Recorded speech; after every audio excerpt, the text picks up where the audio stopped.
दोस्तों, आज हम बात करेंगे एक ड्रामा फिल्म के बारे में। और ये वीडियो एक ऐसी फिल्म के बारे में है जिसे 6 ऑस्कर्स के लिए नॉमिनेट किया गया है, जिसमें बेस्ट पिक्चर और बेस्ट एक्टर भी शामिल हैं। इससे पहले भी मैं कई सारी ऑस्कर पोटेंशियल मूवीज पर वीडियो बना चुका हूं, जिसे आप आई बटन में देख सकते हैं। आज मैं बात कर रहा हूं पिछले साल आई फिल्म द फादर के बारे में। इसे डायरेक्ट किया है फ्लोरियन जेलर ने। ये इन्हीं के 2012 के सेम नाम के फ्रेंच प्ले लो पियर पर बेस्ड है। इसमें मेन लीड्स निभाए हैं Anthony Hopkins, Olivia Colman, Mark Gatiss, Imogen Poots, Rufus Sewell और ओलिविया विलियम्स ने। पहले मैं आपको इसकी कहानी बताऊंगा, फिर हम इस फिल्म की गहराई को समझने की कोशिश करेंगे और आखिर में बात करेंगे इसकी एंडिंग के बारे में। ये सब जानने के लिए इस वीडियो को एंड तक देखिएगा। मेरी हमेशा कोशिश रहती है कि मैं आपको फॉरेन सिनेमा की उन मूवीज के बारे में जानकारी दूं जो शायद आपको कहीं और ना मिले। इसलिए ऐसी ही और दिलचस्प मूवीज के बारे में जानने के लिए इस चैनल को सब्सक्राइब करके बेल आइकन को जरूर दबा दीजिए। तो चलिए वीडियो शुरू करते हैं। हेलो दोस्तों, मेरा नाम है अमन और आप देख रहे हैं सिनेमैटिक ज्ञान। Let's get started.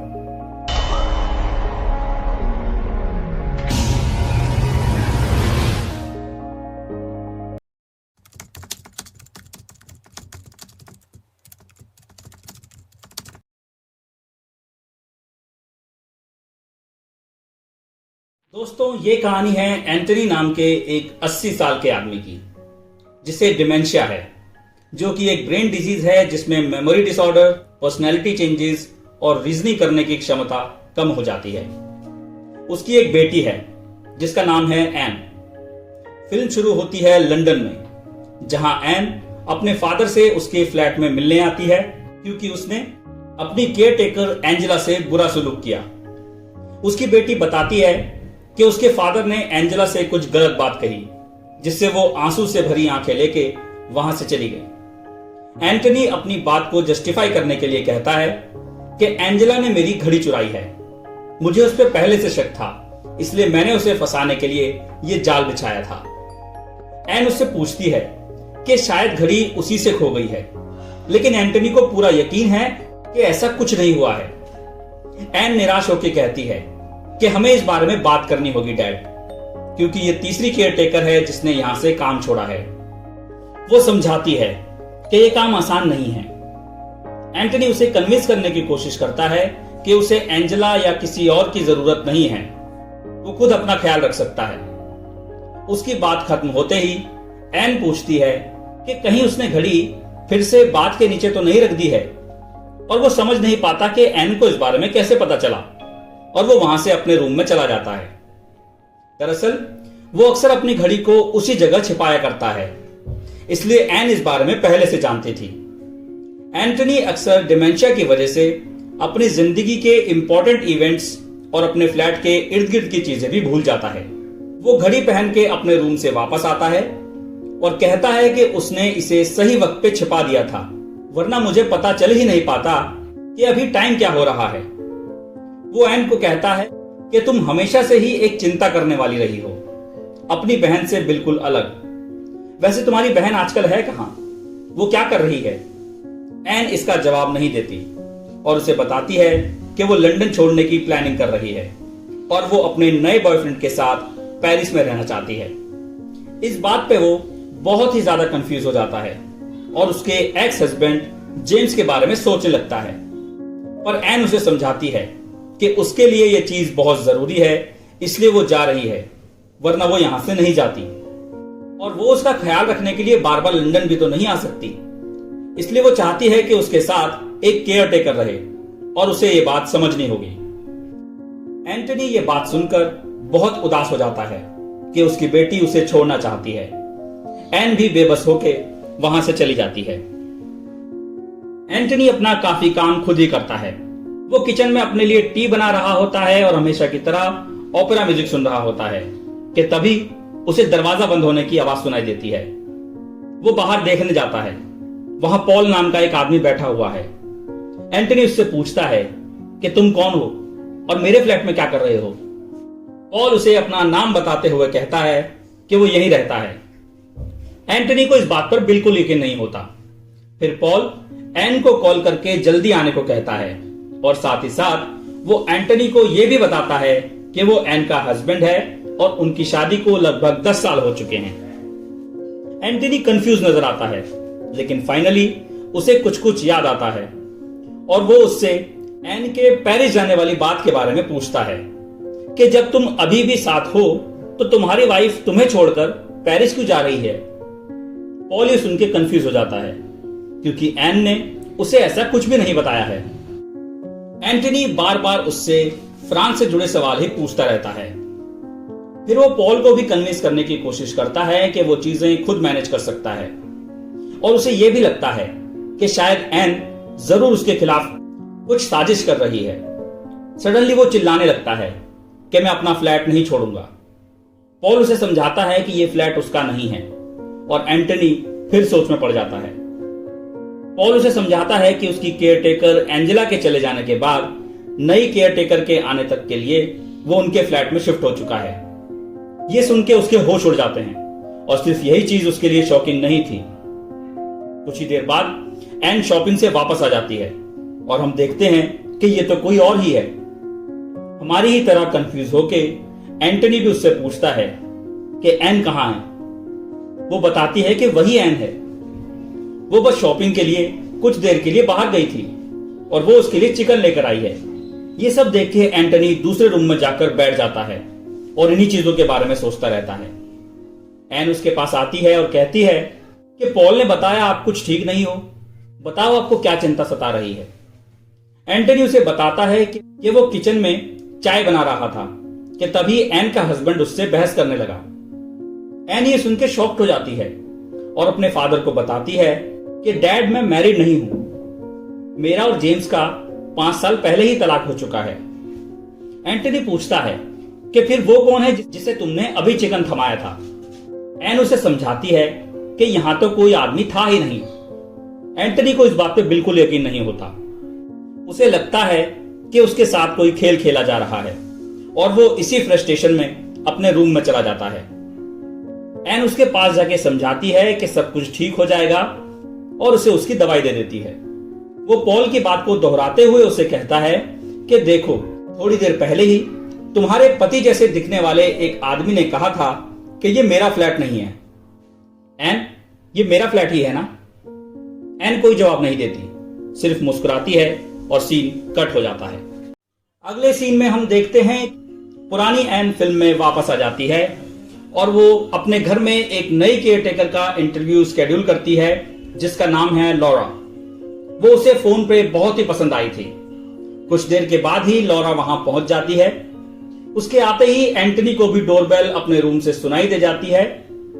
N Laura को समझाती है कि उसके फादर को संभालना थोड़ा मुश्किल है, उनके मूड बदलते रहते हैं, कई सारी केयरटेकर उनके सामने आते जाते रहे हैं और उन्हें एडजस्ट करने में बहुत ही ज्यादा दिक्कत आती है। लॉरा इस बात पे सहमत है कि ऐसा हो जाता है। तभी एंटनी ड्राइंग रूम में पहुंच जाता है। यहां वो कुछ ज्यादा ही कॉन्फिडेंट नजर आता है। एन उसे बताती है कि ये उसकी नई केयरटेकर बनने आई है।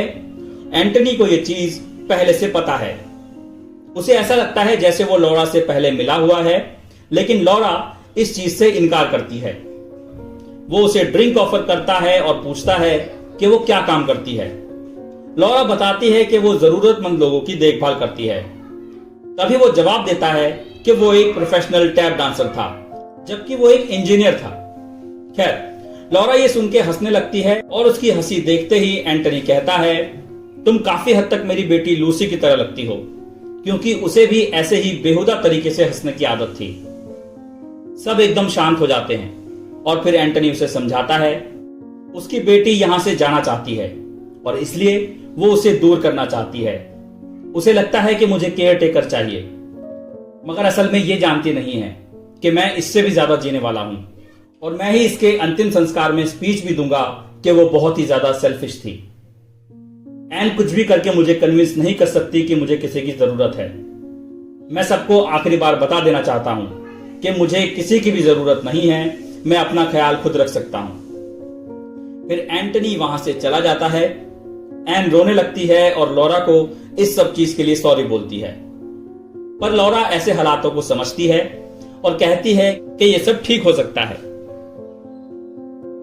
अगले सीन में एन से फ्रस्ट्रेशन में टी का मग टूट जाता है। वो रोने लगती है और अपने फादर के रूम में जाकर उसे गला दबाकर मारने की कोशिश करती है कि तभी पॉल की आवाज से उसका भ्रम टूट जाता है। हमारे लिए ये एक और शॉकिंग मोमेंट था क्योंकि यहां पॉल भी बदल चुका है। खैर, वो उसे बताती है कि उसकी नई केयर टेकर के साथ मीटिंग काफी अच्छी रही, पर पॉल उससे पूछता है कि वो इस गुड न्यूज के बाद भी थोड़ी परेशान लग रही है। वो बताती है कि थोड़ी देर पहले जब वो चिकन लेकर आई थी तब एंटनी ने उसे पहचाना ही नहीं। ऐसा लगा कि वो बिल्कुल अजनबी है और उसे इस चीज के लिए यूज्ड टू होने में अभी वक्त लगेगा। तभी एंटनी वहां आ जाता है और वो पॉल को नहीं पहचान पाता। वो बहुत ही कंफ्यूज नजर आता है कि ये आदमी आखिर है कौन। वो फिर से अपनी घड़ी चोरी होने की बात कहता है। एन फिर से उसे उसकी छिपाने की जगह बता देती है, पर फिर भी उसे यकीन नहीं होता।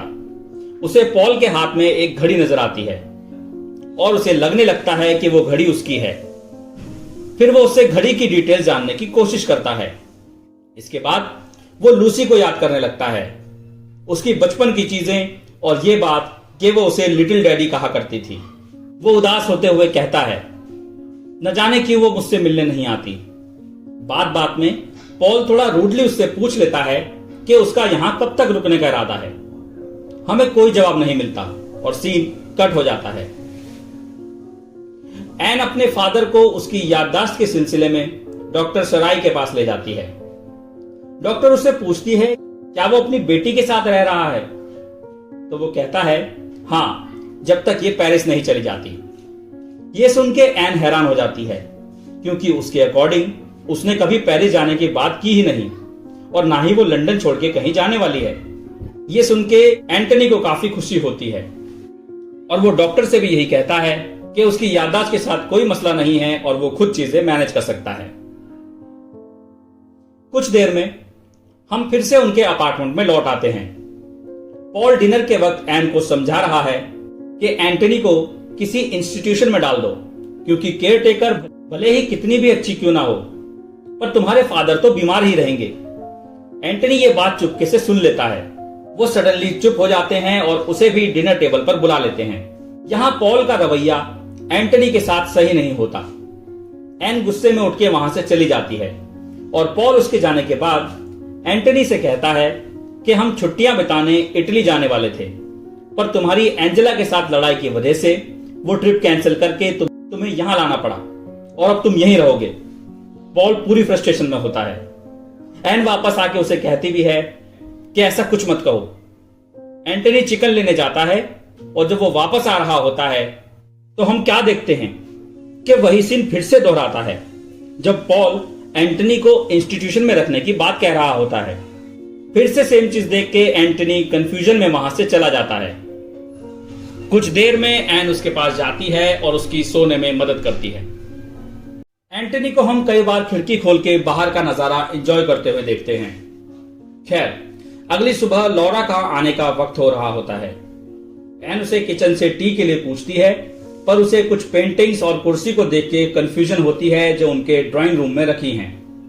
वो जैसे ही दूसरी आवाज देता है तो टी लेकर लौरा बाहर आती है और बताती है कि एन तो बाहर गई है, शाम तक ही लौटेगी। वो उससे काफी सारी बातें करता है, लेकिन फिर से वो लूसी के टॉपिक पे आ जाते हैं। लौरा कहती है कि एन ने उसे लूसी के एक्सीडेंट के बारे में बताया। उसे सुन के बहुत दुख हुआ, पर एंटनी को यह सुन के समझ ही नहीं आता कि वो कह क्या रही है। लौरा फौरन टॉपिक चेंज करके बात आगे बढ़ाती है और उसे उसकी मेडिसिन दे देती है। कहानी में फिर से एंट्री होती है पहले वाले पॉल की, जो एंथनी से कुछ सवाल करना चाहता है और एक बार फिर यहां सीन दोहराता है, लेकिन इस बार पहले वाला पॉल उससे पूछता है कि उसका यहां कब तक रुकने का इरादा है। क्या वो ऐसे ही अपनी बेटी को परेशान करता रहेगा? फिर वो उसे थप्पड़ मारने लगता है। एंटनी रोना शुरू कर देता है और तभी हम असली किरदारों के पास वापस आ जाते हैं और शायद इसी इंसिडेंट के बाद एन पॉल से तलाक ले लेती है।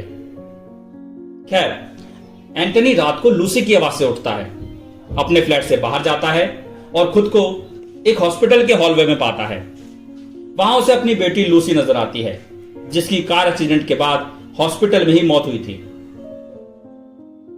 सीन कट हो जाता है और एक बार फिर हम उस दिन में पहुंच जाते हैं जहां उसकी केयरटेकर लॉरा का पहला दिन होता है। एन और उसका फादर ब्रेकफास्ट कर रहे होते हैं कि तभी लॉरा वहां आ जाती है। इस जगह एक और शॉकिंग मूवमेंट हमारा वेट कर रहा होता है। दरअसल ये लॉरा वही लेडी है जो पहले दूसरी एन बन के आई थी। एंटनी उसे देख के कंफ्यूज हो जाता है और वो वहां से चला जाता है। अगले सीन में हम उसे एक बिल्कुल नई जगह देखते हैं, एक नर्सिंग होम में, जहां उसकी बेटी पेरिस जाने से पहले उसे इस उम्मीद से छोड़कर जा रही है कि यहां उसका काफी अच्छा ख्याल रखा जाएगा। वो ये सुनकर बहुत ही ज्यादा दुखी है क्योंकि उसे लगा था कि वो उसे छोड़कर पेरिस नहीं जाएगी, पर वो भारी मन लेके वहां से चली जाती है। अगली सुबह एंटनी उठता है और दरवाजा खोलते ही हम देखते हैं कि वो वाकई एक नर्सिंग होम में है, जहां वही लेडी नर्स है और उसका असली नाम कैथरीन है। एंटनी एन के बारे में पूछता है, पर वो वहां नहीं होती। उसे यहां आए हुए काफी हफ्ते हो चुके हैं। कैथरीन उसे समझाती है कि वो चीजें मिक्स कर रहा है। उसकी बेटी तो कुछ महीने पहले पेरिस जा चुकी है और वो ओकेजनल वीकेंड्स पर उससे मिलने भी आती है। लास्ट वीक उसने उसे एक पोस्ट कार्ड भी लिखा था जो उन्होंने साथ में पढ़ा था। जब वो आती है तो वो दोनों पार्क में जाते हैं और एन उसे अपनी नई जिंदगी के बारे में बताती है। कैथरीन उसे यह भी बताती है कि वो पेरिस में एक पॉल नाम के आदमी के साथ रहती है। ये सब चीजें वो उसे डेली बताती है। इसी इंटरेक्शन के बीच पहले वाला आदमी भी उससे मिलने आता है।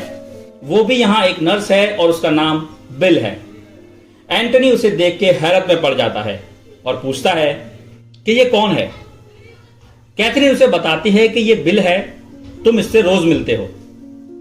फिर वो कैथरीन से पूछता है कि तुम कौन हो, और आखिर में पूछता है कि एग्जैक्टली मैं कौन हूं।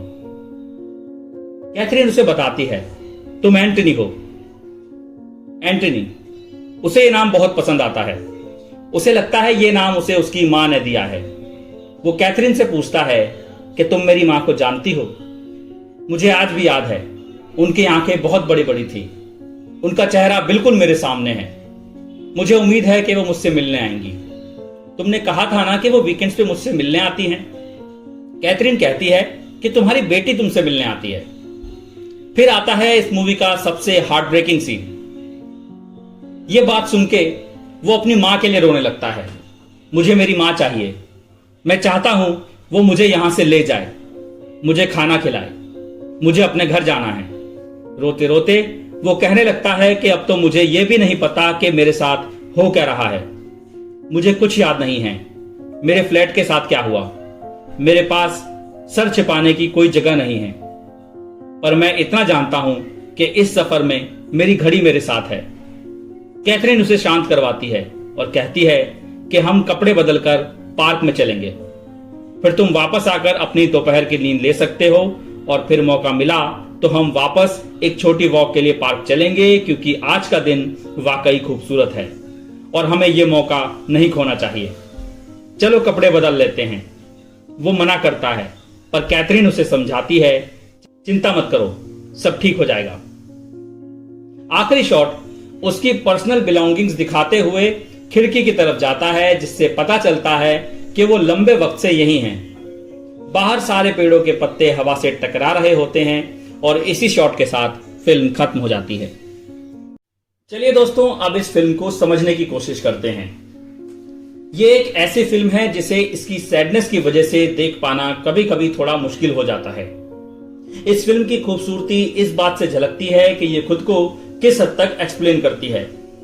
जब हम इसे देख रहे होते हैं तो सोचते हैं कि ये फिल्म कहानी के बारे में तो कुछ कह ही नहीं रही है, लेकिन इस बात को लेके हम कुछ कर भी तो नहीं सकते। एक बात हम जरूर समझ सकते हैं कि एंटनी अपने डिमेंशिया में इतना आगे बढ़ चुका है कि इसने उसकी शॉर्ट टर्म मेमोरी को पूरी तरह से मिटा दिया है।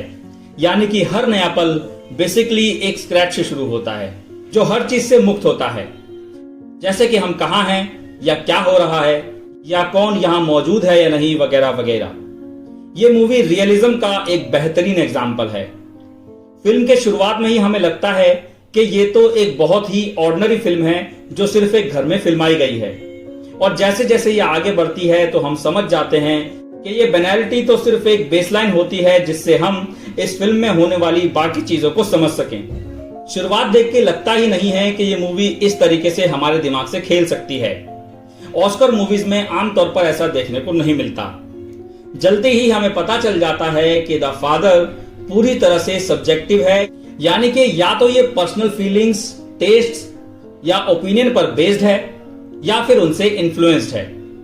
हम इस मूवी में बिल्कुल उसी तरह आगे बढ़ते हैं जैसे एंटनी का दिमाग चलता है और हमें भी कुछ क्लैरिफिकेशंस नहीं होता कि यहां हो क्या रहा है। इस फिल्म के 97 मिनट्स हमारे सामने बिल्कुल रियल टाइम की तरह रखे जाते हैं, लेकिन इसमें दरअसल वीक्स या हो सकता है कि महीनों कवर किए गए हों। यहाँ लोकेशंस भी कई सारी हैं। एक पॉसिबिलिटी यहाँ और है कि ये चीजें सीक्वेंस में भी नहीं होती, यानी कि इनका क्रोनोलॉजिकल ऑर्डर भी ठीक नहीं है। ये हमें एंटनी के माइंड में घुसाने की कोशिश होती है कि डिमेंशिया के दौरान आपको कैसा फील हो सकता है जहां दो इवेंट्स को अलग करने वाले दिन कहीं खो जाते हैं। इसका मतलब टाइम में सिर्फ पलक झपकाने जितना ही गैप है, लेकिन इसे पोर्ट्रे इस तरह से किया गया है जैसे ये सब कुछ उसकी लाइफ के 1.5 घंटे में हुआ। अगर कोई और मूवी हमें इसके करीब तक पहुंचती हुई नजर आती है तो वो है क्रिस्टोफर नोलन की मेमेंटो, पर वो थ्रिलर होके भी इतनी कॉम्प्लिकेटिंग नहीं है जितनी ये फिल्म एक डोमेस्टिक ड्रामा होके है। ये फिल्म एक बेहतरीन और अनोखे एक्सपेरिमेंट की तरह है जो हमारे अंदर डिमेंशिया से पीड़ित एक आदमी के लिए सिंपैथी पैदा करती है। और जाहिर है ना डायरेक्टर, ना ही हम या कोई और भी इस चीज को समझ सकता है जब तक कि उसने ऐसे किसी इंसान को बिल्कुल करीब से ना देखा हो। पर यह फिल्म इस पूरे सिनेरियो को लाजवाब और कन्विंसिंग तरीके से हमारे सामने रखती है। टाइम का स्टेडी फ्लो और फिल्म की एडिटिंग खूबसूरती से एक दूसरे में मिक्सअप हो जाते हैं। यहाँ जेलर और योर्गोस पैटर्न बदलते रहते हैं। कभी कभी कट्स टाइम में बदलाव के लिए यूज किए गए हैं और कभी कभी ये इन कैमरा ही हो जाता है, जैसे कि जब एंटनी एक कमरे से दूसरे कमरे में आता जाता है। इन्हीं चीजों से ये फिल्म और भी ज्यादा अनप्रेडिक्टेबल हो जाती है, जबकि हम ये अच्छी तरह से जानते हैं कि यहाँ हो क्या रहा है। यानी कि ये हर पल दिमाग को हिला देने वाली बनी रहती है। ऐसा इसलिए भी है क्योंकि ये हमें इतनी एक्सटर्नल नॉलेज देती ही नहीं है कि हम एंटनी से ज्यादा किसी चीज के बारे में जानते हों। बस हमारे पास एक चीज का एडवांटेज है कि हम जानते हैं ये एक फिल्म है और इसलिए कंफ्यूजिंग नैरेटिव को समझने के लिए हमेशा हम क्लूज को ढूंढते रहते हैं, जबकि एंटनी हर नए सीन के साथ चीजें रीसेट कर देता है। इसका रिजल्ट किसी थ्रिलर फिल्म जैसा होता है या इसे एक तरह का हॉरर भी कहा जा सकता है, ये मानते हुए कि इस उम्र में लॉस ऑफ मेमोरी जैसी चीज को एक्सपीरियंस करना एक एवरेज लाइफ में इससे डरावनी चीज नहीं हो सकती। और इसी सेंस ऑफ हॉरर को सहारा देती है फिल्म की फिजिकल इंस्टेबिलिटी, क्योंकि यहाँ लाइटनिंग, कमरे और कास्ट की आइडेंटिटी लगातार बदलती रहती है। इस फिल्म को द फादर नाम इसलिए दिया गया है क्योंकि यहाँ एक बेटी है और आमतौर पर यह किरदार ओलिविया कोलमैन ही निभाती है, पर कुछ ऐसे पल हैं जहां इस रोल को ओलिविया विलियम्स ने भी निभाया है। पर हो सकता है कि विलियम्स यहाँ एक बिल्कुल अलग किरदार निभा रही हो, या फिर यह भी हो सकता है कि वो ऐसा चेहरा है जिसे एंटनी हर उस चेहरे पे इमेजिन करने लगता है जिसे वो याद नहीं रख पाता। पर जैसा कि हम एंड में देखते हैं कि वो तो उसकी नर्स है जिसका नाम कैथरीन है। उसने लास्ट के कुछ हफ्ते उसके साथ बिताए हैं और उसे ज्यादातर उसी का चेहरा नजर आता है। ओलिविया विलियम्स हमें अपनी न्यूट्रल एक्टिंग और एक्सप्रेशन से कभी पता लगने नहीं देती कि वो असल में है कौन। इस फिल्म की सबसे बड़ी जीत है इसकी परफॉर्मेंसेस। कोलमैन ने हर एक पल इस बेटी के किरदार को जिया है। आप अगर उनके एक्सप्रेशन देखें तो इजीली समझ सकते हैं कि उन्होंने इस चैलेंज को फेस करने के लिए इसमें कितनी केयर डाली है। उनकी फ्रस्ट्रेशंस और दुख और परेशानी और डिमेंशिया से पीड़ित अपने फादर की बेटी होने से रेजिग्नेशन देने जैसी चीजें सभी टॉप नॉच हैं। वो इस फिल्म की प्रोटैगनिस्ट हैं। उनके कई सीन्स काफी हार्ट ब्रेकिंग हैं। अक्सर हमें सपोर्टिंग कास्ट में इस लेवल की डिफिकल्टी देखने को नहीं मिलती, लेकिन यहां शो स्टॉपर तो बिना किसी दो राय के एंथनी हॉपकिंस ही हैं, जिन्होंने दशकों के बाद ऐसी परफॉर्मेंस दी है। ये दोनों ही एक कंप्लीट परफॉर्मेंस है। हॉपकिंस का पर्सपेक्टिव ही यहां हमारा पर्सपेक्टिव है। आप कुछ भी सोचें पर उतना ही परसीव कर पाएंगे जितना एंथनी करता है। उनकी परफॉर्मेंस की सबसे लाजवाब चीज यह है कि उन्होंने दोनों तरह की एक्टिंग में एक्सीलेंस दिखाई है। एक वो आदमी है जो एक इंडिविजुअल पर्सनैलिटी के तौर पर अपनी पहचान को खो रहा है, और दूसरा वो जो डिफेंसिव मैकेनिज्म का यूज करके सबको कन्विंस करने की कोशिश कर रहा है कि वो बिल्कुल ठीक है। एक्टिंग इससे ज्यादा बेटर नहीं हो सकती थी। जैसे जैसे फिल्म आगे बढ़ती है ये और ज्यादा सॉफ्ट और सैड होती चली जाती है। चलिए दोस्तों, अब बात करते हैं इस फिल्म की एंडिंग के बारे में। इस रोंगटे खड़े कर देने वाली एंडिंग में एंटनी कहता है कि मैं अपने सारे लीव्स खो रहा हूं, branches and the wind and rain. इसके बाद लास्ट में कैमरा उसके रूम की खिड़की से होते हुए बाहर जाता है, जिसके पर्दों पर भी पत्ते ही प्रिंटेड हैं और बाहर भी सिर्फ लीव्स ही नजर आ रहे हैं। दरअसल ये लीव्स उसकी मेमोरी का सिंबल हैं, जो गिरते पत्तों की तरह कम होती जा रही है। Leaves upon leaves, memory upon memory. जैसा कि मैंने पहले ही कहा, इस फिल्म के क्रोनोलॉजिकल ऑर्डर पे भरोसा नहीं किया जा सकता, पर हम यहां ये तो अज्यूम कर सकते हैं कि वो नर्सिंग होम में काफी लंबे वक्त से है। हालांकि उसकी यादें उसकी असल जिंदगी से टकरा रही हैं और असल जिंदगी उसकी यादों से टकरा रही है। ये कुछ इस तरह का है कि दो फोटोज एक दूसरे के ऊपर सुपर इम्पोज्ड हैं। हम कभी नहीं समझ पाते कि हम एंटनी के कंफ्यूज्ड प्रेजेंट में हैं या उसके मिस रिमेंबर्ड पास्ट में। अपनी करंट लाइफ में एंटनी को अपनी शॉर्ट टर्म मेमोरी कुछ कॉन्टेक्स्ट प्रोवाइड नहीं करती, इसलिए वो इन गैप्स को सबकॉन्शियसली खुद ही भरता रहता है। एंड में नर्सिंग होम का कमरा बिल्कुल उसके फ्लैट की तरह होता है, यानी कि कई सारे सीन्स जो हमने पहले देखे हैं वो असल में उसके फ्लैट्स के नहीं थे बल्कि नर्सिंग होम के थे, जहां हो सकता है कि वो अकेला रह रहा हो या हो सकता है कि एन उसके साथ रही हो। उसके दोनों केयरर्स कैथरीन और बिल फिल्म के शुरुआत में भी हमें नजर आते हैं। जैसा कि हम बात कर चुके हैं, ये दोनों दो अलग अलग किरदार भी निभा चुके हैं। और हाँ, यहां नामों का इस्तेमाल भी बखूबी किया गया है। लुपेर, जिस प्ले पर यह फिल्म बेस्ड है, उसमें इस बूढ़े आदमी का नाम आंद्रे होता है, एंटनी नहीं। शायद इस नाम को उस दुविधा में ऐड करने के लिए बदला गया जिससे यह फिल्म जूझती रही है, यानी कि जब किसी को अनविलिंगली उसके पास से अलग कर दिया जाए तो फिर पर्सनहुड का क्या होगा। यह बहुत ही पेचीदा सवाल है जो इस फिल्म को और भी ज्यादा खूबसूरत बनाता है। तो कुल मिला के बात यह है कि एंटनी ने एंटनी का रोल प्ले किया, और शायद यह एक इत्तेफाक था कि जिन दो लेडीज ने एन का रोल किया, असल में उन दोनों का ही नाम ओलिविया है। यही छोटी छोटी चीजें इस फिल्म को एक विजुअल ट्रीट बनाती हैं, एंड आई होप इसे एक्टिंग ऑस्कर्स तो जरूर मिलेंगे। तो दोस्तों, ये था द फादर फिल्म का एक्सप्लेनेशन। आई होप आपको भी मूवी ज्यादा बेहतर तरीके से समझ आ गई होगी, और मैं उम्मीद करता हूं कि आपको ये वीडियो अच्छी लगी होगी। अगर अच्छी लगी है तो इसको लाइक कीजिए। अगर आपके कुछ सवाल या ओपिनियंस है तो उन्हें कमेंट सेक्शन में शेयर कीजिए। इस वीडियो को शेयर कीजिए। मैं मिलता हूं आपसे अगली वीडियो में। Thanks for watching. Bye bye.